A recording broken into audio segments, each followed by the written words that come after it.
Nakipagpulong sa Commission on Human Rights ang dalawang environmentalist na umunoy dinukot ng mga militar. Nagbabalik at nakatutok doon. Live, si Mark Salazar. Mark? Well, pagkatapos nga ng press conference na kanina sa Playa del Bulacan, nila Jonila Castro at Jed Tamano ay dumiretso sila dito sa tanggapan ng Commission on Human Rights at sa isang closed-door meeting ay nakipag-usap sa mga opisyal ng CHR kasama ang kanilang mga magulang at kinatawan ng grupong Gabriela at Kabataan.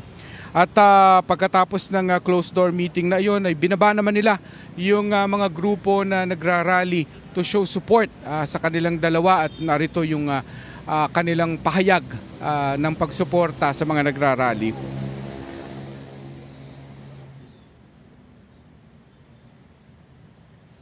Ituloy yung laban sa pagpapatigil sa mga reklamasyon, ipagtanggol yung karapatan kabuhayan ng mga mangingisda sa Manila Bay. Ituloy natin ang lahat ng pakikibakang isinasagawa natin ngayon. Maraming salamat talaga. Hindi lang naman kami yung mga nawawala. Kaya ang panawagan din namin ay ilitaw din ang iba pang mga enforced disappearances na alam naman natin kung saan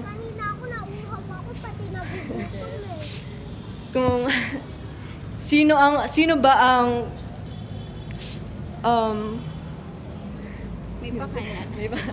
may pakana sa mga lahat ng ito. Ayun.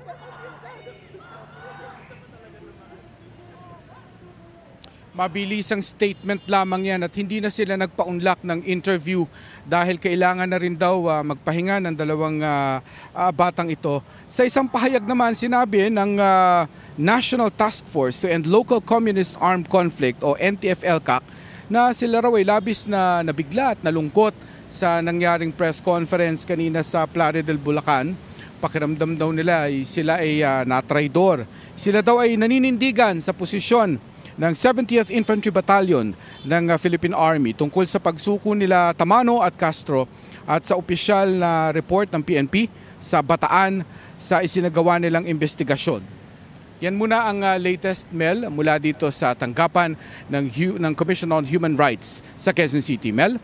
Maraming salamat sa iyo, Mark Salazar. Mga kapuso, kasama niyo kami 24 oras. Mag-subscribe sa GMA Integrated News sa YouTube. Sa mga kapuso abroad, bisitahin ang GMA Pinoy TV at www.gmanews.tv.